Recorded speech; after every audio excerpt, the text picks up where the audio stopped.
ಪ್ರೀತಿಯ ಸ್ನೇಹಿತರೆ, S study YouTube ಚಾನಲ್ಗೆ ನಿಮಗೆಲ್ಲರಿಗೂ ಸುಸ್ವಾಗತ ಸ್ನೇಹಿತರೆ.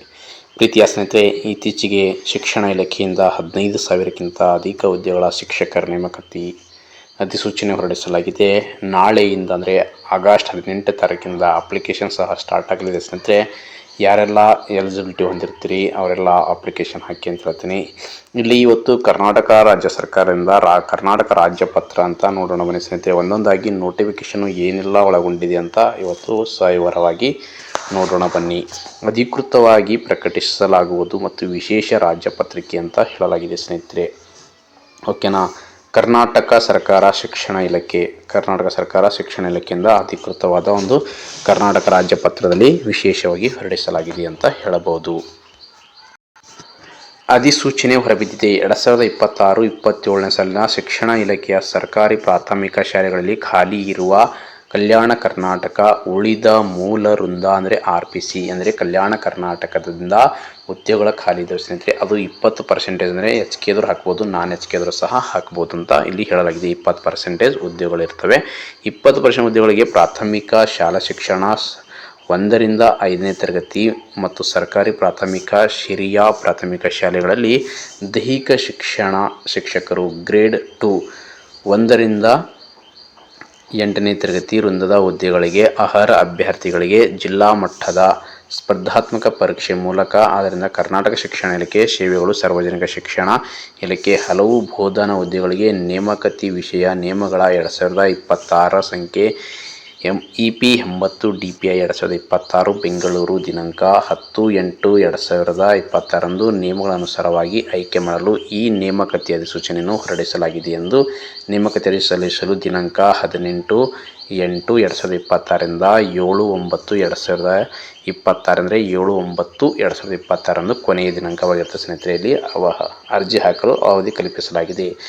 ನಿಗದಿಪಡಿಸಿದ ಕೊನೆಯ ದಿನದ ಅಂದರೆ 7/9/2026ಕ್ಕೆ ಅನುಗುಣವಾಗಿ ಅರ್ಹ ಅಭ್ಯರ್ಥಿಗಳಿಂದ ನಿಗದಿಪಡಿಸಿದ ಅರ್ಜಿ ನಮೂನೆಯಲ್ಲಿ ಅವರ ಅರ್ಜಿಗಳನ್ನು ಕರೆಯಲಾಗಿದೆ ಅಂತ ಹೇಳಲಾಗಿದೆ. ಇತರೆ ಬೇರೆ ಯಾವುದೇ ನಮೂನೆಯಲ್ಲಿ ಅರ್ಜಿಗಳನ್ನು ಸಲ್ಲಿಸಲು ಅವಕಾಶ ಇಲ್ಲ ಅಂತ ಹೇಳಲಾಗಿದೆ ಸ್ನೇಹಿತರೆ. ಅದಕ್ಕಾಗಿ ಅವಕಾಶ ಇರುವುದಿಲ್ಲ. ಟಿಪ್ಪಣಿ ನೋಡ್ರಿ. ಈ ಅಧಿಸೂಚನೆ ಸರ್ಕಾರವು ಕಾಲಕಾಲಕ್ಕೆ ಹೊರಡಿಸಲಾದ ನಿಯಮಗಳು, ಆದೇಶಗಳು ಮತ್ತು ತಿದ್ದುಪಡಿಗಳಿಗೆ ಒಳಪಟ್ಟಿರುತ್ತದೆ. ಈಗ ಅಧಿಸೂಚಿಸಿರುವ ಹುದ್ದೆಗಳ ಸಂಖ್ಯೆ ಮತ್ತು ವರ್ಗೀಕರಣ ಬದಲಾವಣೆಗೆ ಒಳಪಟ್ಟಿರುತ್ತದೆ ಎಂದು ಹೇಳಲಾಗಿದೆ. ನೋಡಿ, ಕಲ್ಯಾಣ ಕರ್ನಾಟಕ ಉಳಿದ ಮೂಲ ವೃಂದ ಭಾಳ ಇಂಪಾರ್ಟೆಂಟ್ ಸ್ನೇಹಿತರೆ. ಇಲ್ಲಿ ಕಲ್ಯಾಣ ಕರ್ನಾಟಕ ಉಳಿದ ಮೂಲ ವೃಂದ ಅಂದರೆ ಇಲ್ಲಿ ಕಲ್ಯಾಣ ಕರ್ನಾಟಕದಿಂದ 20% ಅಂದರೆ ನಾನ್ ಕಲ್ಯಾಣ ಕರ್ನಾಟಕದಿಂದ ಬಂದಿರುವ ಹುದ್ದೆಗಳಲ್ಲಿ 20% RPC ಅಂದರೆ ನಾನ್ ಕಲ್ಯಾಣ ಕರ್ನಾಟಕದ ವಿದ್ಯಾರ್ಥಿಗಳು ಸಹ ಈ ಹುದ್ದೆಗಳಿಗೆ ಅರ್ಜಿಯನ್ನು ಸಲ್ಲಿಸಬಹುದು. ಎಲ್ಲಪ್ಪ ಅಂದರೆ ಕಲ್ಯಾಣ ಕರ್ನಾಟಕದ ಕಡೆ. ಎಕ್ಸಾಂಪಲ್ ಬೆಂಗಳೂರವರಾಗಿರ್ಬೋದು, ಬೆಳಗಾವಿದವರಾಗಿರ್ಬೋದು, ಬಿಜಾಪುರದವರಾಗಿರ್ಬೋದು. ಯಾರು ಅಂದರೆ ಕಲ್ಯಾಣ ಕರ್ನಾಟಕ ಹೊರತುಪಡಿಸಿ ಸಹ ನಾನ್ ಕಲ್ಯಾಣ ಕರ್ನಾಟಕ ವಿದ್ಯಾರ್ಥಿಗಳು ಸಹ ಈ ಹುದ್ದೆಗಳಿಗೆ 20% ಅವರಿಗೆ ಮೀಸಲಾತಿ ಕೊಡಲಾಗಿದೆ ಸ್ನೇಹಿತರೆ. ಇಲ್ಲಿ ನಮ್ಮ ಕಲ್ಯಾಣ ಕರ್ನಾಟಕ ವಿದ್ಯಾರ್ಥಿಗಳು ಸಹ ಅರ್ಜಿ ಸಲ್ಲಿಸಬಹುದು, ನಾನ್ ಕಲ್ಯಾಣ ಕರ್ನಾಟಕದ ವಿದ್ಯಾರ್ಥಿಗಳು ಸಹ ಅರ್ಜಿಯನ್ನು ಸಲ್ಲಿಸಬಹುದು.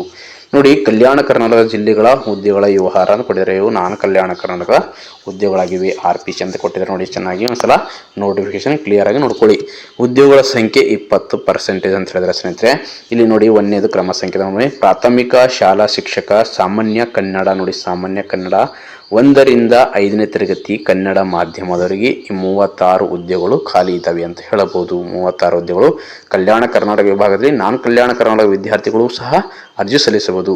2ನೇ ನೋಡಿ, ಸರ್ಕಾರಿ ಪ್ರಾಥಮಿಕ ಹಾಗೂ ಹಿರಿಯ ಪ್ರಾಥಮಿಕ ಶಾಲೆಗಳಲ್ಲಿ ದೈಹಿಕ ಶಿಕ್ಷಕರ ಗ್ರೇಡ್ 2 4 ಹುದ್ದೆಗಳು ಖಾಲಿ ಇದ್ದಾವೆ ಅಂತ ಹೇಳಿದರೆ, ಸರ್ಕಾರಿ ಪ್ರಾಥಮಿಕ ಹಾಗೂ ಹಿರಿಯ ಪ್ರಾಥಮಿಕ ಶಾಲೆಗಳಲ್ಲಿ ದೈಹಿಕ ಶಿಕ್ಷಕರ ಗ್ರೇಡ್ 2 ಬರ್ತದೆ ಸ್ನೇಹಿತರೆ. ದೈಹಿಕ ಶಿಕ್ಷಕರಲ್ಲಿ 1ರಿಂದ 8ನೇ ತರಗತಿವರೆಗೂ ಹುದ್ದೆಗಳ ಖಾಲಿದ್ದಾವೆ. ಎಷ್ಟಂದರೆ ಒಟ್ಟಾರೆಯಾಗಿ 4 ಹುದ್ದೆಗಳು ಖಾಲಿದ್ದಾವೆ RPC ಸೆಕ್ಷನ್ನಲ್ಲಿ ಅಂತ ಹೇಳ್ತೀವಿ. ಇಲ್ಲಿ ಒಟ್ಟು ಹುದ್ದೆಗಳು 40 ಹುದ್ದೆಗಳು ಖಾಲಿದ್ದಾವೆ. ಸೂಚನೆ ವಿಷಯವಾರು ಹಾಗೂ ಪ್ರವರ್ಗವಾರು ಖಾಲಿ ಹುದ್ದೆಗಳ ಸಂಖ್ಯೆ, ಮೀಸಲಾತಿಯ ವರ್ಗೀಕರಣ ವಿವರಗಳನ್ನು ಅಧಿಸೂಚನೆಗೆ ಲಗತ್ತಿಸಿರುವ ಹುದ್ದೆಗಳ ವರ್ಗೀಕರಣ ಅನುಬಂಧದಲ್ಲಿ ಪ್ರತ್ಯೇಕವಾಗಿ ವಿವರಿಸಲಾಗಿದೆ. ಪ್ರಕಟಿಸಲಾಗಿರುವ ಹುದ್ದೆಗಳ ಸಂಖ್ಯೆ ಮತ್ತು ಅವುಗಳ ವರ್ಗೀಕರಣದೊಂದು ಅನಿವಾರ್ಯ ಸಂದರ್ಭದಲ್ಲಿ ಬದಲಾವಣೆಗೆ ಒಳಪಟ್ಟಿರ್ತವೆ. ಯಾವುದೇ ಸಂದರ್ಭದಲ್ಲಿ ಬದಲಾವಣೆ ಸಹ ಒಳಪಟ್ಟಿರ್ತದೆ ಎಂದು ಸವಿವರವಾಗಿ ಅವರು ಹೇಳಿದ್ದಾರೆ ಸ್ನೇಹಿತರೆ. ಇಲ್ಲಿ ಸಹ ನಿಮಗೆ ಗೊತ್ತಿರುವ ಒಂದು ಸಂಗತಿ ಅಂತ ಹೇಳಬಹುದು. ಆನ್ಲೈನ್ ಅಂದರೆ ನಿಗದಿತ ಆನ್ಲೈನ್ ಅರ್ಜಿ ಸಲ್ಲಿಸುವ ವಿಧಾನ ಹೊಂದಿರುತ್ತದೆ ಸ್ನೇಹಿತರೆ. ಅಭ್ಯರ್ಥಿಯು ಶಾಲಾ ಶಿಕ್ಷಣ ಇಲಾಖೆಯ ಅಧಿಕೃತ ವೆಬ್ಸೈಟ್ ಮುಖಾಂತರ ಆನ್ಲೈನ್ ಮೂಲಕವೇ ಅರ್ಜಿ ಸಲ್ಲಿಸಬೇಕು. ಯಾವುದೇ ಕಾರಣಕ್ಕೂ ಭೌತಿಕವಾಗಿ ಅಥವಾ ಇನ್ಯಾವುದೇ ರೂಪದಲ್ಲಿ ಸಲ್ಲಿಸುವ ಅರ್ಜಿಗಳನ್ನು ಸ್ವೀಕರಿಸಲಾಗುವುದಿಲ್ಲ. ಅಭ್ಯರ್ಥಿಗಳು ಆನ್ಲೈನ್ ಅರ್ಜಿಯನ್ನು ಭರ್ತಿ ಮಾಡುವ ಮೊದಲು ಯೂಸರ್ ನೇಮ್ ಮತ್ತು ಪಾಸ್ವರ್ಡ್, ಅಂದರೆ ಅಭ್ಯರ್ಥಿಗಳು ಆನ್ಲೈನಲ್ಲಿ ಅವ್ರ ವೆಬ್ಸೈಟ್ನಲ್ಲಿ ಶಿಕ್ಷಣ ಇಲಾಖೆ ವೆಬ್ಸೈಟಲ್ಲಿ ಬಿಡ್ತಾರೆ ಸ್ನೇಹಿತರೆ. ಆ ಲಿಂಕ್ ಮೇಲೆ ನೀವು ಫಸ್ಟ್ ಏನು ಮಾಡಬೇಕಪ್ಪ ಅಂದರೆ ಲಾಗಿನ್ ಆಗಿ ನಿಮ್ಮ ಯೂಸರ್ ನೇಮು ಮತ್ತು ಪಾಸ್ವರ್ಡನ್ನು ನಮೂದಿಸಿ ಕ್ರಿಯೇಟ್ ಮಾಡ್ಕೊಳ್ಳೋ ಸ್ನೇಹಿತರೆ. ನಮೂದಿಸಿ ನೋಂದಾಯಿಸಿಕೊಳ್ಳಬೇಕು. ನಂತರ ಅರ್ಜಿ ವಿವರಗಳನ್ನು ತುಂಬಲು ನೋಂದಾಯಿಸಲು ಯೂಸರ್ ನೇಮ್ ಮತ್ತು ಪಾಸ್ವರ್ಡ್ ಬಳಸಿ ಲಾಗಿನ್ ಆಗಬೇಕು. ಲಾಗಿನ್ ಆಗಿದ ನಂತರ ಅರ್ಜಿ ಭರ್ತಿ ಮಾಡಿದ ನಂತರ ನಿಗದಿತ ಶುಲ್ಕವನ್ನು ಪಾವತಿಸಬೇಕು ಹಾಗೂ ಅರ್ಜಿಯನ್ನು ಮುದ್ರಿಸಿಕೊಳ್ಳುವುದು ಮತ್ತು ಸದರಿ ಯೂಸರ್ ನೇಮ್ ಆ್ಯಂಡ್ ಪಾಸ್ವರ್ಡನ್ನು ನೇಮಕಾತಿ ಪ್ರಕ್ರಿಯೆ ಮುಗಿಯುವವರೆಗೂ ಸಂರಕ್ಷಿಸಿಕೊಳ್ಳುವುದು ಅವಶ್ಯಕವಾಗಿದೆ. ಅಂದರೆ ನಿಮ್ಮ ಒಂದು ಅರ್ಜಿ ಮುಗಿದು ಸಹ ಶಿಕ್ಷಣ ನೇಮಕಾತಿ ಮುಗಿಯುವವರೆಗೂ ನಿಮ್ಮ ಯೂಸರ್ ನೇಮು ಪಾಸ್ವರ್ಡ್ ಸಹ ನೆನಪಿರಲೇಬೇಕು ಸ್ನೇಹಿತರೆ. ಓಕೆನಾ. ಇಲ್ಲಿ ನೋಡಿ ಸಾಮಾನ್ಯ ಸೂಚನೆಗಳು. ಅರ್ಜಿ ಶುಲ್ಕನು ಆನ್ಲೈನ್ ಮೂಲಕ ಅಂದರೆ internet banking, credit card, debit card ಅಥವಾ ಆನ್ಲೈನ್ ಬ್ಯಾಂಕಿಂಗ್ ಚಲನಗಳನ್ನು ಕಟ್ಟಬಹುದು. ಅಂದರೆ ಆನ್ಲೈನ್ ಅಂದರೆ UPI ಮುಖಾಂತರ ನೀವು ಪೇ ಮಾಡ್ಬೋದು. ಫೋನ್ಪೇ ಆಗಿರ್ಬೋದು, ಇಂಟರ್ನೆಟ್ ಆಗಿರ್ಬೋದು, ಬ್ಯಾಂಕಿಂಗ್ ಆಗಿರ್ಬೋದು, ಕ್ರೆಡಿಟ್ ಕಾರ್ಡಿಂದ, ಡೆಬಿಟ್ ಕಾರ್ಡಿಂದ ಆನ್ಲೈನ್ ಮುಖಾಂತರ ಬ್ಯಾಂಕ್ ಚಲನನ್ನು ನೀವು ಕಟ್ಬೋದು. ಒಂದು ವೇಳೆ ಬ್ಯಾಂಕ್ ಚಾನಲ್ ಕಟ್ಟಬೇಕಾದರೆ ಸ್ಟೇಟ್ ಬ್ಯಾಂಕ್ ಆಫ್ ಇಂಡಿಯಾ ಯಾವುದೇ ಶಾಖೆಯಲ್ಲಿ, ಅಂದರೆ ಸ್ಟೇಟ್ ಬ್ಯಾಂಕ್ ಆಫ್ ಇಂಡಿಯಾದವರ ಯಾವುದೇ ಶಾಖೆಯಲ್ಲಿ ನೀವು ಏನು ಮಾಡಬೇಕು, ಅರ್ಜಿ ಸಲ್ಲಿಸಿದ ನಂತರ ನೀವು ಒಂದು ವೇಳೆ ಆನ್ಲೈನ್ ನೀವು ಮಾಡಲಿಲ್ಲ ಅಂದರೆ state Bank of India bank ಕೊಟ್ಟಿದ್ದ ಸ್ನೇಹಿತರೆ, ಆ ಸ್ಟೇಟ್ ಬ್ಯಾಂಕ್ ಆಫ್ ಇಂಡಿಯಾದ ಯಾವುದೇ ಶಾಖೆಯ ಮೂಲ ಶಾಖೆಯಲ್ಲಿ ಪಾವತಿಸುವುದು, ಇನ್ಯಾವುದೇ ರೂಪದ ಶುಲ್ಕ ಪಾವತಿಸಲು ಅವಕಾಶ ಇರುವುದಿಲ್ಲ. ಇದು ಸಹ ನೆನಪಿಡಿ. ಒಂದು ವೇಳೆ ನಿಮಗೆ ಇಂಟರ್ನೆಟ್ ನೀವು ಮಾಡಲಿಲ್ಲ ಅಂದರೆ ಅವ್ರ ಚಾನಲ್ ಅಂತ ಹೇಳಿದ್ರೆ ಸ್ನೇಹಿತರೆ, ಬ್ಯಾಂಕ್ ಚಾನಲು, ಅದು ಯಾವ ಬ್ಯಾಂಕ್ ಅಂದರೆ ಸ್ಟೇಟ್ ಬ್ಯಾಂಕ್ ಆಫ್ ಇಂಡಿಯಾದಲ್ಲಿ ನೀವು ಈ ಚಾನಲನ್ನು ಕಟ್ಬೋದು. ನೋಡಿ, ಇಂಟರ್ನೆಟ್ ಕ್ಯಾಸನ್ನು ತಪ್ಪಿಸಲು ನಿಗದಿಪಡಿಸಿರುವ ಕೊನೆಯ ದಿನಾಂಕದವರೆಗೂ ಕಾಯದೆ. ಅಂದರೆ ನೋಡಿ, ಕೊನೆಯ ದಿನಾಂಕದ ಕಾಯ್ದವರಿಗೆ ಮುಂಚಿತವಾಗಿ ಯಾರೆಲ್ಲ ಅರ್ಹತೆ ಹೊಂದಿರ್ತಿಲ್ಲ, ಅಪ್ಲಿಕೇಶನ್ ಯಾವಾಗ ಸ್ಟಾರ್ಟ್ ಆಗುತ್ತೋ ಅವಾಗಿಂದ ನೀವು ಅರ್ಜಿ ಸಲ್ಲಿಸಿ, ಯಾವುದೇ ಗೊಂದಲಕ್ಕೀಡಾಗದೆ ಅಂತ ಹೇಳ್ತೀವಿ ಸ್ನೇಹಿತರೆ. ಯಾಕಂದರೆ ನಾವು ಲಾಸ್ಟಿಗೆ ಸಲ್ಲಿಸೋಣ, ಹಿಂಗೆ ಸಲ್ಲಿಸೋಣ ಅಂತ ಬೇಡ. ಯಾವುದೇ ನೀವು ಒಂದು ವೇಳೆ ಅಭ್ಯರ್ಥಿಗಳು ಅರ್ಹತೆಯನ್ನು ಹೊಂದಿದ್ದರೆ ಬೇಗನೆ ಅರ್ಜಿ ಸಲ್ಲಿಸಿ, ಚೆನ್ನಾಗಿ ಸ್ಟಡಿ ಕಡೆ ಗಮನ ಕೊಡಿ. ಶುಲ್ಕ ಒಂದು ಕಡಿಮೆ ದಿನ ಇದೆ ಸ್ನೇಹಿತರೆ. ಎಕ್ಸಾಮ್ ಸಹ ಭಾಳ ದಿನ ಇಲ್ಲ, ಕಡಿಮೆ ದಿನ ಸಹ ಎಕ್ಸಾಮ್ ಇದಾವಂತೆ. ಯಾವುದೇ ಪರೀಕ್ಷೆ ಅಥವಾ ನೇಮಕಾತಿ 3 ಹೊಂದಾಣಿಕೆ ಮಾಡಿಕೊಳ್ಳಲಾಗುವುದಿಲ್ಲ. ಅರ್ಜಿ ಸಲ್ಲಿಸಲು ಸಬ್ಮಿಟ್ ಅನ್ನು ಭರ್ತಿ ಮಾಡಿರುವ ಎಲ್ಲ ಮಾಹಿತಿಗಳನ್ನು ಸರಿಯಾಗಿದೆ ಎಂದು ಖಚಿತಪಡಿಸಿಕೊಳ್ಳಬೇಕು. ಒಂದು ಸಲ ನೀವು ಅಪ್ಲಿಕೇಶನ್ ಹಾಕಿದಾಗ ನಿಮ್ಮ ಅರ್ಜಿ ಎಲ್ಲ ಚೆನ್ನಾಗಿದೆಯಾ ಅಂತ ಒಂದು ಸಲ ನೋಡ್ಕೊಂಡ ಮೇಲೆ ಸಬ್ಮಿಟ್ ಮಾಡಿ ಸ್ನೇಹಿತರೆ. ಆನಂತರ ಯಾವುದೇ ಎಲ್ಲ ಮಾಹಿತಿಗಳಾಗಿರೋದು ಖಚಿತಪಡಿಸಿಕೊಳ್ಳಬೇಕು. 2026 ಸಾಲಿನ PST, GPT, HST ನೇಮಕಾತಿ ಪ್ರತ್ಯೇಕವಾಗಿ ಅಧಿಸೂಚನೆ ಹೊರಡಿಸಲಾಗಿದೆ. ನೋಡಿ, ಅಧಿಸೂಚನೆ ಸಹ ಸಪ್ರೇಟ್ ಇದೆ ಸ್ನೇಹಿತರೆ. ಅದಕ್ಕಾಗಿ 2026 ಸಾಲಿನ ಶಿಕ್ಷಕರ ನೇಮಕಾತಿಗೆ ಸಂಬಂಧಿಸಿದ ಪ್ರತ್ಯೇಕ ಅಧಿಸೂಚನೆಗಳನ್ನು ಹೊರಡಿಸಿದ್ದರೂ ಸಹ ಸದರಿ ಅಧಿಸೂಚನೆ ನಮೂದಿಸಿದ ವಿವಿಧ ಹುದ್ದೆಗಳಿಗೆ PST ಆಗಿದ್ದು, GPT ಆಗಿದ್ದು, HST ಅರ್ಜಿ ಸಲ್ಲಲು ಅರ್ಹತೆ ಹೊಂದಿರುವ ಅಭ್ಯರ್ಥಿಗಳು ಒಂದೇ ಆನ್ಲೈನ್ ಅರ್ಜಿಯಲ್ಲಿ ಸಲ್ಲಿಸಲು ಅವಕಾಶ ಕಲ್ಪಿಸಲಾಗಿದೆ. ನೋಡಿ ಸ್ನೇಹಿತರೆ, ನೀವು 3ಕ್ಕೂ ಎಲಿಜಿಬಲ್ ಇದ್ದರೆ ನೀವು ಒಂದೇ ಅಪ್ಲಿಕೇಶನ್ನಲ್ಲಿ ಸಹ 3ಕ್ಕೂ ನೀವೇನು ಮಾಡಬೇಕು, ಅಪ್ಲಿಕೇಶನ್ ಸಲ್ಲಿಸುವುದು ಒಂದೇ ಅರ್ಜಿಯಲ್ಲಿ, ಒಂದೇ ಆನ್ಲೈನ್ ಅರ್ಜಿಯಲ್ಲಿ. ನೀವು ಒಬ್ಬ ವಿದ್ಯಾರ್ಥಿ 3ಕ್ಕೂ ಸಹ ಎಲಿಜಿಬಲ್ ಇದ್ದಾಗ 3 ಸಹ ಒಂದೇ ಅಪ್ಲಿಕೇಶನಲ್ಲಿ ನೀವು ಅರ್ಜಿಯನ್ನು ಸಲ್ಲಿಸಲು ಅವಕಾಶ ಕಲ್ಪಿಸಲಾಗಿದೆ. ಭಾಳ ಇಂಪಾರ್ಟೆಂಟ್ ಇದೆ. ಅಭ್ಯರ್ಥಿ ಯಾವುದೇ ಹುದ್ದೆಗೆ ಅರ್ಜಿ ಸಲ್ಲಿಸಲು ಬಯಸುತ್ತಾರೋ ಆ ಹುದ್ದೆಗೆ ಸಂಬಂಧಿಸಿದಂತೆ ದಿನಾಂಕ 10/8/2026 ಸರ್ಕಾರದ ಅಧಿಸೂಚನಾ ಸಂಖ್ಯೆ EPAT ಮತ್ತು DPI 2026ರಲ್ಲಿ ಪ್ರಕಟಿಸಲಾದ ಕರ್ನಾಟಕ ಶಿಕ್ಷಣ ಇಲಾಖೆ ಸೇವೆಗೆ ಶಾಲಾ ಶಿಕ್ಷಣ ಇಲಾಖೆ ಕೆಲವು ಬೋಧನಾ ಹುದ್ದೆಗಳಿಗೆ ನೇಮಕಾತಿ ವಿಶೇಷ ನಿಯಮಗಳು 2026ರಲ್ಲಿ ನಿಗದಿಪಡಿಸುವ ವಿದ್ಯಾರ್ಥಿಯನ್ನು ಹೊಂದಿರತಕ್ಕದ್ದು. ಅಭ್ಯರ್ಥಿಗಳು ಅರ್ಜಿ ಸಲ್ಲಿಸುವಾಗ ಒಂದು ವೃಂದದ ಒಂದು ಹುದ್ದೆಗೆ ಮಾತ್ರ ಒಂದು ಜಿಲ್ಲೆಗೆ ಅರ್ಜಿ ಸಲ್ಲಿಸುವ ಅವಕಾಶ ಮಾಡಿಕೊಡಲಾಗಿದೆ. ನೋಡಿ, ಇದು ನೋಟಿಫಿಕೇಶನ್ ಸರಿಯಾಗಿ ನೋಡಿಕೊಳ್ಳಿ ಸ್ನೇಹಿತರೆ. ಯಾಕಂದರೆ ಈ ಅಪ್ಲಿಕೇಶನ್ ಸ್ವಲ್ಪ ಡಿಫಿಕಲ್ಟ್ ಆಗಿರ್ತದೆ. ಅದಕ್ಕಾಗಿ ನೋಡಿ, ಭಾಳ ಇಂಪಾರ್ಟೆಂಟ್ ಕೊಟ್ಟಿದ್ದಾನೆ. ಅಭ್ಯರ್ಥಿಗಳು ಅರ್ಜಿ ಸಲ್ಲಿಸುವ ಒಂದು ವೃಂದದ ಒಂದು ಹುದ್ದೆಗೆ ಒಂದು ಜಿಲ್ಲೆಯನ್ನು ಮಾತ್ರ ಆಯ್ಕೆ ಮಾಡತಕ್ಕದ್ದು. ಒಂದು ಜಿಲ್ಲೆಯಲ್ಲಿ ಒಂದಕ್ಕಿಂತ ಹೆಚ್ಚಿನ ವೃಂದಗಳು ಅರ್ಜಿ ಸಲ್ಲಿಸಲು ಅವಕಾಶ ಇರುವುದಿಲ್ಲ. ಅದೇ ರೀತಿ ಬೇರೆ ವೃಂದದ ಬೇರೆ ಹುದ್ದೆಗೆ ಒಂದು ಹುದ್ದೆಗೆ ಬೇರೆ ಹುದ್ದೆಗೆ ಬೇರೆ ಜಿಲ್ಲೆಯನ್ನು ಅರ್ಜಿ ಸಲ್ಲಿಸಲು ಅವಕಾಶ ಇರುತ್ತೆ ಅಂತ ಹೇಳಿದ್ದಾರೆ. ಅದಕ್ಕಾಗಿ ಒಂದು ಸಲ ಈ ನೋಟಿಫಿಕೇಶನ್ನು ಕಂಫರ್ಟಬಲ್ ಆಗಿ ನೋಡ್ಕೊಳ್ಳಿ ಸ್ನೇಹಿತರೆ. ಯಾಕಂದರೆ ಭಾಳ ಇಂಪಾರ್ಟೆಂಟ್ ಆಗಿರ್ತದೆ. ಓಕೆನಾ. ಅದಕ್ಕಾಗಿ ನಾವೆಲ್ಲ ಏನು ಮಾಡಬೇಕಪ್ಪ ಅಂದರೆ ಕರೆಕ್ಟಾಗಿ ನೋಡ್ಕೊಳ್ಳಿ. ಇಲ್ಲಿ ನೋಡಿ ಏನು ಕೊಟ್ಟಿದ್ದಾರಪ್ಪ ಅಂದರೆ ಆನ್ಲೈನ್ ಅರ್ಜಿ ಸಲ್ಲಿಸುವ ವೇಳಾಪಟ್ಟಿ ಸಹ ಕೊಟ್ಟಿದ್ದಾರೆ ಸ್ನೇಹಿತರೆ. ಅಭ್ಯರ್ಥಿಗಳು ಆನ್ಲೈನ್ ಅರ್ಜಿ ಸಲ್ಲಿಸಲು ಪ್ರಾರಂಭ ದಿನಾಂಕ ಆಗಸ್ಟ್ 18, 2026. ನೋಡಿ, ಆಗಸ್ಟ್ 18, 2026. ಅಭ್ಯರ್ಥಿ ಆನ್ಲೈನ್ ಅರ್ಜಿ ಸಲ್ಲಿಸುವ ಕೊನೆಯ ದಿನಾಂಕ ಏನಪ್ಪ ಅಂದರೆ 7/9, 2026 ಅಂತಂದ್ರೆ ಸೆಪ್ಟೆಂಬರ್ 7ನೇ ತಾರೀಕು 2026 ಇದು ಕೊನೆಯ ದಿನಾಂಕ ಆಗಿರುತ್ತೆ ಸ್ನೇಹಿತರೆ. ಯಾರೆಲ್ಲ ಅಭ್ಯರ್ಥಿಗಳು ಅರ್ಹತೆ ಹೊಂದಿದ್ರಿ ಬೇಗನೆ ಅರ್ಜಿ ಸಲ್ಲಿಸಿ ಅಂತ ಹೇಳ್ತೀನಿ. ಯಾಕಂದರೆ ಯಾವುದೇ ಲೇಟ್ ಮಾಡಬೇಡಿ, ಸರ್ವರ್ ಬೀಜ ಇರ್ತದೆ, ಬೀಜ ತಂತಿರ್ತಾವೆ. ಅದಕ್ಕಾಗಿ ಯಾರೆಲ್ಲ ಅರ್ಹತೆ ಹೊಂದಿರ್ತೀರಿ ಬೇಗನೆ ಅರ್ಜಿ ಸಲ್ಲಿಸಿ. ಪಾವತಿಸಿರುವ ಶುಲ್ಕ ಖಚಿತಪಡಿಸಿಕೊಳ್ಳಲು ಕೊನೆಯ ದಿನಾಂಕ ನೋಡಿ. ಪಾವತಿ ಅಂದರೆ ನೀವು ಅರ್ಜಿನ ಸಲ್ಲಿಸಿದ ನಂತರ ಪೇಮೆಂಟ್ ಮಾಡುವ ಇರ್ತದೆ ಸ್ನೇಹಿತರೆ. ಇಂಟರ್ನೆಟ್ ಮುಖಾಂತರ ಮಾಡಿ ಅಥವಾ SBI ಬ್ಯಾಂಕಿನ ಚಲನ ಸಹ ಕೊಟ್ಟಿದ್ದಾರೆ. ಅಲ್ಲಿ ನೀವು ಆನ್ಲೈನ್ ಅಪ್ಲಿಕೇಶನ್ ಅಂದರೆ ಪೇಮೆಂಟ್ ಮಾಡಬೇಕು. ಕೊನೆಯ ದಿನಾಂಕ ಅಂದರೆ 10/9/2026 ಇದು ಕೊನೆಯ ದಿನಾಂಕ ಆಗಿರ್ತದೆ ಸ್ನೇಹಿತರೆ. ಇದು ಭಾಳ ಇಂಪಾರ್ಟೆಂಟ್ ಅಂತ ಹೇಳ್ತೀನಿ. ಯಾರೆಲ್ಲ ಬೇಗನೆ ಅರ್ಜಿ ಸಲ್ಲಿಸಿ ಅಂತ ಹೇಳ್ತೀನಿ ಸ್ನೇಹಿತರೆ.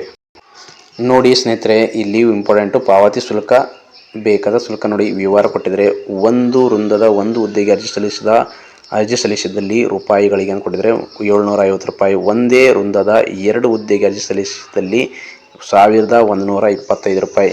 ಪರಿಶಿಷ್ಟ ಜಾತಿ, ಪರಿಶಿಷ್ಟ ಪಂಗಡ ಮತ್ತು ಪ್ರವರ್ಗ 1 ಮತ್ತು ಮಾಜಿ ಸೈನಿಕ, ಅಂಗವಿಕಲತೆ ಉಳ್ಳುವ ಅಭ್ಯರ್ಥಿಗಳು ಹಾಗೂ ತೃತೀಯ ಲಿಂಗಿ ಅಭ್ಯರ್ಥಿಗಳಿಗೆ 500 ರೂಪಾಯಿ ಕೊಟ್ಟಿದ್ದಾರೆ ಸ್ನೇಹಿತರೆ. ಅದೇ ರೀತಿ ಒಂದೇ ವೃಂದದ 2 ಹುದ್ದೆಗೆ ಅರ್ಜಿ ಸಲ್ಲಿಸಿದಲ್ಲಿ ಅವರು ಸಹ 750 ರೂಪಾಯಿ ಕಟ್ಟಬೇಕಾಗ್ತದೆ, ಚಾನಲ್ ಕಟ್ಟಬೇಕಾಗ್ತದೆ ಸ್ನೇಹಿತರೆ. ಓಕೆನಾ. ಒಂದೇ ವೃಂದದಲ್ಲಿ 2ಕ್ಕಿಂತ ಹೆಚ್ಚಿನ ಹುದ್ದೆಗಳ ಅರ್ಜಿ ಸಲ್ಲಿಸಲು ಬಯಸಿದಲ್ಲಿ ಮೇಲಿನ ಕೋಷ್ಟಕ ಕ್ರಮ ಸಂಖ್ಯೆ 1ರ ಅಭ್ಯರ್ಥಿ ಪ್ರತಿ ಹೆಚ್ಚುವರಿ ಹುದ್ದೆಗೆ ಹೆಚ್ಚುವರಿಯಾಗಿ 375 ರೂಪಾಯಿಗಳನ್ನು ಪಾವತಿಸಬೇಕಾಗುತ್ತದೆ. ಅದೇ ರೀತಿಯಾಗಿ ಮೇಲಿನ ಕೋಷ್ಟಕದ ಕ್ರಮ ಸಂಖ್ಯೆ 2 ಅಭ್ಯರ್ಥಿಗಳಿಗೆ ಪ್ರತಿ ಹೆಚ್ಚುವರಿ ಹುದ್ದೆಗೆ ಹೆಚ್ಚುವರಿಯಾಗಿ 250 ರೂಪಾಯಿಗಳನ್ನು ಪಾವತಿಸಬೇಕಾಗುತ್ತದೆ. ಇದ್ರ ಬಗ್ಗೆ ಡಿಟೇಲ್ ಆಗಿ ನೋಡಿಕೊಳ್ಳಿ. ಯಾರೆಲ್ಲ ಅಪ್ಲಿಕೇಶನ್ ಹಾಕಿದ್ದೀರಾ ಅದ್ರ ಬಗ್ಗೆ ಮತ್ತು ಅಧಿಸೂಚನೆ ಇದು ಸಹ ಡಿಟೇಲ್ ಆಗಿ ನೋಡಿಕೊಳ್ಳಿ ಸ್ನೇಹಿತರೆ. ಓಕೆನಾ. ಇಲ್ಲಿ ನೋಡಿ ನಾವು ಪ್ರಮುಖವಾಗಿ ಬರೋಣ ಸ್ನೇಹಿತರೆ. ನಾವು ಏನು ಮಾಡೋಣ, ವಯೋಮಿತಿ ಸಹ ಕೊಟ್ಟಿದ್ದಾರೆ. ವಯೋಮಿತಿ ಬಗ್ಗೆ ಸವಿವರವಾಗಿ ನೋಡ್ಕೊಳ್ಳಿ. ಇಲ್ಲಿ ಗರಿಷ್ಠ ವಯೋಮಿತಿ ಕೊಟ್ಟಿದ್ದಾರೆ ಸ್ನೇಹಿತರೆ. ಇಲ್ಲಿ ನೋಡಿ ಗರಿಷ್ಠ ವಯೋಮಿತಿ ಸಹ ನೋಡ್ಕೊಳ್ಳಿ. ಇಲ್ಲಿ ವಿವರ ಕೊಟ್ಟಿದ್ದಾರೆ. ಇಲ್ಲಿ ವಯೋಮಿತಿ ಕೊಟ್ಟಿದ್ದಾರೆ. ಸಾಮಾನ್ಯ ಅರ್ಹತೆ ಅಂದರೆ ಸಾಮಾನ್ಯ ಅಭ್ಯರ್ಥಿಗಳು 40 ವರ್ಷಗಳು ಕೊಟ್ಟಿದ್ದಾರೆ. ಪ್ರವರ್ಗ 2A ಆಗಿರೋದು, ಪ್ರವರ್ಗ 2B ಆಗಿರೋದು, ಪ್ರವರ್ಗ 2A ಥರ್ಡ್ A ಆಗಿರ್ಬೋದು, ಥರ್ಡ್ B ಆಗಿರ್ಬೋದು, ಇವರಿಗೇನಪ್ಪ 43 ವರ್ಷಗಳು ಸಹ ಕೊಟ್ಟಿದ್ದಾರೆ. ಅದೇ ರೀತಿ ಪರಿಶಿಷ್ಟ ಜಾತಿ, ಪರಿಶಿಷ್ಟ ಪಂಗಡ ಮತ್ತು ಪ್ರವರ್ಗ 1 ಮತ್ತು ವಿಶೇಷಚೇತನ ಅಭ್ಯರ್ಥಿಗಳಿಗೆ ಇಲ್ಲಿ 45 ವರ್ಷಗಳು ಸಹ ಕೊಟ್ಟಿದ್ದಾರೆ. ಅದು ಸಹ ನಿಮಗೆ ಅನ್ವಯವಾಗಲಿದೆ ಅಂತ ಹೇಳ್ತೀನಿ ಸ್ನೇಹಿತರೆ. ಓಕೆನಾ.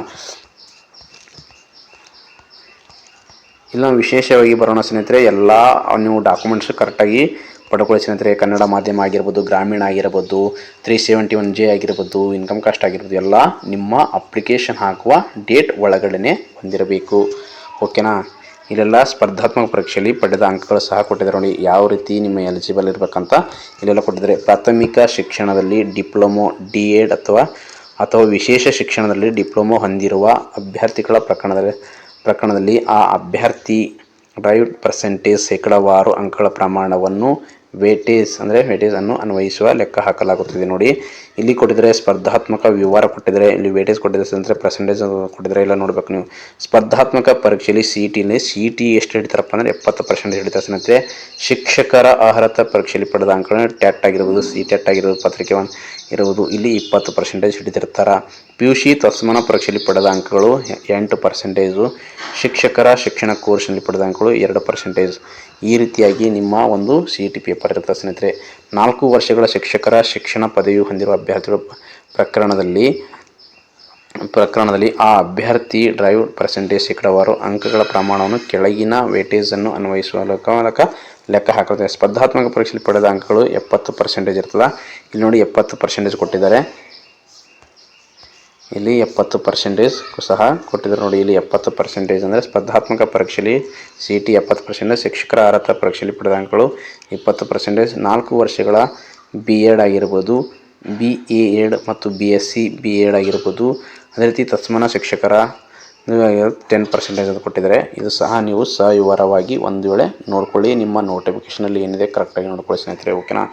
ದೈಹಿಕ ಶಿಕ್ಷಣ ಅಂದರೆ ದೈಹಿಕ ಶಿಕ್ಷಕರ ಒಂದು ನೇಮಕಾತಿ ಸಹ ನಡೆಯಲಿದೆ ಅಂತ ಹೇಳಬಹುದು. ದೈಹಿಕ ಶಿಕ್ಷಕರು ಗ್ರೇಡ್ 2 1ರಿಂದ 8ನೇ ತರಗತಿಯಿಂದ ಕೊಟ್ಟಿದ್ದಾರೆ ಸ್ನೇಹಿತರೆ. ಸರ್ಕಾರಿ ಪ್ರಾಥಮಿಕ ಹಾಗೂ ಹಿರಿಯ ಪ್ರಾಥಮಿಕ ಶಾಲೆಗಳಲ್ಲಿ ದೈಹಿಕ ಶಿಕ್ಷಕರ ಗ್ರೇಡ್ 2 1ರಿಂದ 8ನೇ ತರಗತಿ ಹುದ್ದೆಗೆ ಆಯ್ಕೆಗೆ ನಿಗದಿಪಡಿಸಿದ PUC ಅಥವಾ ತತ್ಸಮಾನ ಮತ್ತು ದೈಹಿಕ ಶಿಕ್ಷಣ ಸರ್ಟಿಫಿಕೇಟ್ ಡಿಪ್ಲೊಮಾ ವಿದ್ಯಾರ್ಥಿ ಹೊಂದಿರುವ ಅಭ್ಯರ್ಥಿಯ ಪ್ರಕರಣದಲ್ಲಿ ಆ ಅಭ್ಯರ್ಥಿಯ ಡ್ರೈವ್ಡ್ ಪರ್ಸೆಂಟೇಜ್ ಶೇಕಡಾವಾರು ಅಂಕಗಳ ಪ್ರಮಾಣವನ್ನು ಈ ಕೆಳಗಿನ ವೇಟೇಜನ್ನು ಸಹ ಅನ್ವಯಿಸಲಾಗಿದೆ ಅಂತ ಮೂಲಕ ಲೆಕ್ಕ ಹಾಕಬಹುದು. ಸ್ಪರ್ಧಾತ್ಮಕ ಪರೀಕ್ಷೆಯಲ್ಲಿ ಪಡೆದ ಅಂಕಗಳು ನೋಡಿ. CETಯಲ್ಲಿ ಅಂದರೆ ದೈಹಿಕ ಶಿಕ್ಷಣ ಶಿಕ್ಷಕರ ಗ್ರೇಡ್ಗೆ 85% ಸ್ನೇಹಿತರೆ. CETಯಲ್ಲಿ ಪಡೆದ ಅಂಕಗಳು. ಅದೇ ರೀತಿ PUC ತತ್ಸಮ ಪರೀಕ್ಷೆಯಲ್ಲಿ ಪಡೆದ ಅಂಕಗಳು ಅಂದರೆ 13% ಇರ್ತದೆ. ಅದೇ ರೀತಿ ದೈಹಿಕ ಶಿಕ್ಷಣ ಸರ್ಟಿಫಿಕೇಟ್ ಡಿಪ್ಲೊಮಲ್ಲಿ ಪಡೆದ ಅಂಕಗಳ ಪ್ರಕಾರ 2% ಅಂತ ಹೇಳಿದರೆ ಒಟ್ಟಾಗಿ ಈ ಥರ ಒಂದು ಸ್ಕೋರ್ ಮಾಡಿದ ಸ್ನೇಹಿತರೆ. ಒಟ್ಟಾರೆಯಾಗಿ 100% ಅಂತ ಇರ್ತದೆ, 100 ಅಂಕಗಳು ಅಂತ ಇರ್ತವೆ. ಅದರ 85% ಇರ್ತವೆ. 85 ಅಂಕಗಳು CET ಪರ್ಪಸ್ ಆಗಿರ್ತವೆ. PUC ತತ್ಸಮ ಪರೀಕ್ಷೆಯಲ್ಲಿ ಪಡೆದ ಅಂಕಗಳು 13%, ದೈಹಿಕ ಶಿಕ್ಷಣ ಸರ್ಟಿಫಿಕೇಟ್ನಲ್ಲಿ 2% ಅಂತ ಹೇಳಿದರೆ ಸ್ನೇಹಿತರೆ. ಈ ರೀತಿ ನಿಮ್ಮ ಒಂದು ಆಯ್ಕೆ ಪ್ರಕ್ರಿಯೆ ಇರ್ತದೆ. ಪೇಪರ್ ಪತ್ರಿಕೆ ಈ ರೀತಿ ಇರ್ತದೆ ಸ್ನೇಹಿತರೆ. ಓಕೆನಾ. ಇದು ಸಹ ಇಂಪಾರ್ಟೆಂಟ್ ಸ್ನೇಹಿತರೆ. ಮೀಸಲಾತಿ ನೋಡಿ, ನೇರ ನೇಮಕಾತಿಗೆ ಸಂಬಂಧಿಸಿದ ರಾಜ್ಯ ಸರ್ಕಾರವು ನಿಗದಿಪಡಿಸಿದ ಪ್ರಸ್ತುತ ಜಾರಿಯಲ್ಲಿರುವ ಮೀಸಲಾತಿ, ಸಮತಳ ಮೀಸಲಾತಿ ಮತ್ತು ಹಾರಿಜಾಂಟಲ್ ನಿಯಂತ್ರಣ ಪ್ರಸ್ತುತ ನೇಮಕಾತಿ ಅಂದರೆ ಜಾತಿ ಮೀಸಲಾತಿ ಪ್ರಮಾಣ ಪತ್ರಗಳು ಯಾವ ರೀತಿ ಇರಬೇಕಂದ್ರೆ, ಮೀಸಲಾತಿಯ ಕೋರುವ ಬಯಸುವ ಅಭ್ಯರ್ಥಿ ಕೆಳಗೆ ನಮೂದಿಸಿರುವ ನಮೂನೆಯಲ್ಲಿ ಮೀಸಲಾತಿ ಪ್ರಮಾಣ ಪತ್ರಗಳನ್ನು ಅರ್ಜಿ ಸಲ್ಲಿಸಲು ನಿಗದಿಪಡಿಸಿದ ಕೊನೆಯ ದಿನಾಂಕದೊಳಗೆ ಪಡೆದಿರತಕ್ಕದು. ನೋಡಿ, ಆಗಸ್ಟ್ 18 ತಾರೀಕಿಂದ ಸ್ಟಾರ್ಟ್ ಆಗಿ ಸೆಪ್ಟೆಂಬರ್ 7ನೇ ತಾರೀಕುವರೆಗೂ ಅಪ್ಲಿಕೇಶನ್ ಕೊನೆಯ ದಿನಕ್ಕೆ ಆಗಿರುತ್ತೆ ಸ್ನೇಹಿತರೆ. ಆ ಕೊನೆಯ ದಿನಾಂಕದ ಒಳಗಡೆ ನೀವು ಯಾವ ಪ್ರವರ್ಗ ಸೇರಿದರೆ ಆ ಪ್ರವರ್ಗದವರು ಈ ರೀತಿ ನೀವು ನಮೂನೆಯಲ್ಲಿ ನೀವು ನಿಮ್ಮ ಜಾತಿ ಮೀಸಲಾತಿ ಪ್ರಮಾಣ ಪತ್ರವನ್ನು ಹೊಂದಿರಬೇಕು. ನೋಡಿ, ಎಕ್ಸಾಂಪಲ್ ಪರಿಶಿಷ್ಟ ಜಾತಿ ಮತ್ತು ಪರಿಶಿಷ್ಟ ಪಂಗಡ ಹಾಗೂ ಸೇರಿದಂಥ ಅಭ್ಯರ್ಥಿಗಳು ಅಂದರೆ ನಮೂನೆ ಡಿಯಲ್ಲಿ ಅವರು ಹೊಂದಿರಬೇಕು ಸ್ನೇಹಿತರೆ. ಪ್ರವರ್ಗ 1 ಅಭ್ಯರ್ಥಿಗಳು ಅಂದರೆ ಪ್ರವರ್ಗ ಸೇರಿದ ಅಭ್ಯರ್ಥಿಗಳು ಯಾವ ನಮೂನೆಯಲ್ಲಿ ಜಾತಿ ಮೀಸಲಾತಿ ಪ್ರಮಾಣ ಪತ್ರ ಅಂದರೆ ನಮೂನೆ ಈ ಪ್ರಕಾರ ಹೊಂದಿರಬೇಕು. ಅದೇ ರೀತಿ 2A ಆಗಿರ್ಬೋದು, 2B ಆಗಿರ್ಬೋದು, 3A, 3B ಮೀಸಲಾತಿಗೆ ಸೇರಿದ ಅಭ್ಯರ್ಥಿಗಳು ನಮೂನೆ F ಅವರು ಏನು ಮಾಡಬೇಕಪ್ಪ ಅಂದರೆ ಜಾತಿ ಮೀಸಲಾತಿ ಪ್ರಮಾಣ ಪತ್ರವನ್ನು ಹೊಂದಿರಬೇಕು ಸ್ನೇಹಿತರೆ. ಓಕೆನಾ. ಇದು ಭಾಳ ಇಂಪಾರ್ಟೆಂಟ್ ಆಗಿರ್ತದೆ. ಎಲ್ಲರೂ ನೋಡಿ ಒಂದ್ಸಲ ಗೊಂದಲಕ್ಕೀಡಾಗದಂತೆ ಈ ಸರ್ಟಿಫಿಕೇಟ್ಗಳನ್ನು ನೀವು ಅಪ್ಲಿಕೇಶನ್ ಹಾಕುವ ದಿನಾಂಕದ ಒಳಗಡೆ, ಕೊನೆಯ ದಿನಾಂಕದ ಒಳಗಡೆ ನೀವು ಅಪ್ಲಿಕೇಶನ್ ಹಾಕುವ ಕೊನೆಯ ದಿನಾಂಕದ ಒಳಗೆ ಈ ಮೀಸಲಾತಿ ಪ್ರಮಾಣ ಪತ್ರಗಳನ್ನು ಹೊಂದಿರಬೇಕು. ನೋಡಿ, ಸ್ಪರ್ಧಾತ್ಮಕ ಪರೀಕ್ಷೆ ಕೇಂದ್ರ. ಸ್ಪರ್ಧಾತ್ಮಕ ಪರೀಕ್ಷೆ ಪ್ರಾಧಿಕಾರವು ನಿಗದಿಪಡಿಸಿರುವ ಜಿಲ್ಲಾ ವ್ಯಾಪ್ತಿಯ ಸ್ಥಳದಲ್ಲಿ ನಡೆಸಲಾಗುವುದು ಅಂತ ಹೇಳಿದರೆ, ಅದೇ ರೀತಿ ಸ್ಪರ್ಧಾತ್ಮಕ ಪರೀಕ್ಷೆ ಹೆಸರು ಪ್ರಾಥಮಿಕ ಶಾಲಾ ಶಿಕ್ಷಕರ ಸಾಮಾನ್ಯ 1ರಿಂದ 5ನೇ ತರಗತಿ ಮತ್ತು ದೈಹಿಕ ಶಿಕ್ಷಣ ಗ್ರೇಡ್ 2 ಪರೀಕ್ಷೆ 26. ಜಿಲ್ಲಾ ಮಟ್ಟದ ಸ್ಪರ್ಧಾತ್ಮಕ ಪರೀಕ್ಷೆಯನ್ನು ರಾಜ್ಯಾದ್ಯಂತ ಕೆಳಗಿನ ವೇಳಾಪಟ್ಟಿಯಂತೆ ನಡೆಸಲಾಗುವುದು. ವೇಳಾಪಟ್ಟಿ ಸಹ ಕೊಟ್ಟಿದ್ದಾರೆ ಸ್ನೇಹಿತರೆ. ನೋಟಿಫಿಕೇಶನಲ್ಲಿ ದಿನಾಂಕ ಕೊಟ್ಟಿದ್ದಾರೆ, ಸಮಯ ಕೊಟ್ಟಿದ್ದಾರೆ, ಪತ್ರಿಕೆ ಕೊಟ್ಟಿದ್ದಾರೆ. ದಿನಾಂಕ ನೋಡಿ 5-10 ಅಕ್ಟೋಬರಲ್ಲಿ ನಡೆದ ಸ್ನೇಹಿತರೆ. 5ನೇ ತಾರೀಕು ಅಕ್ಟೋಬರು ಮತ್ತು 6-10ರಂದು ಎಕ್ಸಾಮ್ ನಡೆಯಲಿದೆ ಅಂತ ಆಲ್ರೆಡಿ ನೋಟಿಫಿಕೇಶನ್ ಕೊಟ್ಟಿದ್ದಾರೆ. 10 ಗಂಟೆಯಿಂದ 12 ಗಂಟೆವರೆಗೂ ಒಂದು ಪತ್ರಿಕೆ. 2:30ರಿಂದ ನೋಡಿ ಪತ್ರಿಕೆ, ಸಾಮಾನ್ಯ ಪತ್ರಿಕೆ ಇರ್ತದೆ ಸ್ನೇಹಿತರೆ. 10 AM 2:30ರಿಂದ PM 4:30 ಇದು ಪತ್ರಿಕೆ 2 ಆಗಿರ್ತದೆ. 10 AM to 12 PM ಇದು ಪತ್ರಿಕೆ 2 ಆಗಿರ್ತದೆ ಸ್ನೇಹಿತರೆ. ಇದು ಭಾಳ ಇಂಪಾರ್ಟೆಂಟ್ ಅದ. ಒಂದೊಂದಾಗಿ ಸವಿವರವಾಗಿ ಇವತ್ತು ನೋಡೋಣ ಬನ್ನಿ. ವಿಷಯ ಹಾಗೂ ನಿಗದಿಪಡಿಸಿದ ಅಂಕಗಳು ಯಾವ ರೀತಿ ಇರ್ತಾವಂತ ನೋಡೋಣ ಬನ್ನಿ. ಮೋಸ್ಟ್ ಇಂಪಾರ್ಟೆಂಟ್ ಸ್ನೇಹಿತರೆ, ವಿಷಯ ಹಾಗೂ ನಿಗದಿಪಡಿಸಿದ ಅಂಕಗಳು ಅಂತ ಹೇಳ್ತೀನಿ. ವಸ್ತುನಿಷ್ಠ ಮಾದರಿ OMR ಮೂಲಕ ನಿಮಗೆ ಒಂದು ಪೇಪರ್ ಇರ್ತದೆ ಸ್ನೇಹಿತರೆ. ಪತ್ರಿಕೆ 2 ಪೇಪರ್ OMR ಸಲಕೇನು ಇರ್ತವೆ ಎಲ್ಲ ಪತ್ರಿಕೆಗಳು. ಇಲ್ಲಿ ನೋಡಿ ಒಂದು ಪತ್ರಿಕೆ 1ರಲ್ಲಿ ಏನೇನು ವಿಷಯಗಳು ನೋಡ್ಕೊಳ್ತಾವೆ. ಸಾಮಾನ್ಯ ಜ್ಞಾನ 15 ಅಂಕಗಳು ನೋಡಿ ಸ್ನೇಹಿತರೆ. ಸಾಮಾನ್ಯ ಜ್ಞಾನ 15 ಅಂಕಗಳು. ಸಾಮಾನ್ಯ ಕನ್ನಡ 10, ಸಾಮಾನ್ಯ ಇಂಗ್ಲೀಷ್ 10, ಬಾಲ ಮನೋವಿಜ್ಞಾನ 15 ಮಾರ್ಕ್ಸು, ಮಾನಸಿಕ ಸಾಮರ್ಥ್ಯ 15 ಮಾರ್ಕ್ಸು, ಗಣಕಯಂತ್ರ ಅಥವಾ ಸಾಕ್ಷರತೆ ಕಂಪ್ಯೂಟರ್ ಜ್ಞಾನ 15 ಮಾರ್ಕ್ಸು, ಆರೋಗ್ಯ ಶಿಕ್ಷಣ 10 ಮಾರ್ಕ್ಸು, ಮೌಲ್ಯ ಶಿಕ್ಷಣ 10 ಮಾರ್ಕ್ಸು. ಒಟ್ಟಾರೆಯಾಗಿ 100 ಮಾರ್ಕ್ಸಿನ ಒಂದು ಪತ್ರಿಕೆ ಆಗಿರ್ತದೆ. 100 ಅಂಕಗಳ ಒಂದು ಪತ್ರಿಕೆ ಆಗಿರ್ತದೆ ಸ್ನೇಹಿತರೆ. ಇಲ್ಲೆಲ್ಲ ಸವಿವರವಾಗಿ ಸಿಲೆಬಸ್ ಸಹ ಕೊಟ್ಟಿದ್ದಾರೆ, ಸವಿವರವಾಗಿ ನೋಡ್ಕೊಳ್ಳಿ ಅಂತ ಹೇಳ್ತೀನಿ. ಓಕೆನಾ. ಪ್ರೀತಿಯ ಸ್ನೇಹಿತರೆ, ಯಾರೆಲ್ಲರಿಗೂ ನಮ್ಮ SN ಸ್ಟಡಿ ಯೂಟ್ಯೂಬ್ ಚಾನಲ್ ಇಷ್ಟವಾಗಿದೆ ಲೈಕ್ ಮಾಡಿ, ಸಬ್ಸ್ಕ್ರೈಬ್ ಮಾಡಿ. ಅದೇ ರೀತಿ ನಿಮ್ಮ ಸ್ನೇಹಿತರನ್ನು ಶೇರ್ ಮಾಡಿ. ಹೆಚ್ಚಿನ ಮುಂದಿನ ಒಂದು ನೋಟಿಫಿಕೇಶನ್ ಬಗ್ಗೆ ಸಹ ಚರ್ಚೆ ಮಾಡೋಣ ಅಂತ ಹೇಳ್ತಾ ಇಲ್ಲಿಗೆ ನಮ್ಮ ಒಂದು SN ಸ್ಟಡಿ ಯೂಟ್ಯೂಬನ್ನು ನಿಮ್ಮ ಸ್ನೇಹಿತರು ಶೇರ್ ಮಾಡಿ. ಮತ್ತು ಅದೇ ರೀತಿ ಮುಂದೆ ಮತ್ತೆ ಒಂದು ನೋಟಿಫಿಕೇಶನ್ ಒಂದಿಗೆ ಸಿಗೋಣ. ಎಲ್ಲರಿಗೂ ಧನ್ಯವಾದಗಳು. ಜೈ ಹಿಂದ್, ಜೈ ಕರ್ನಾಟಕ.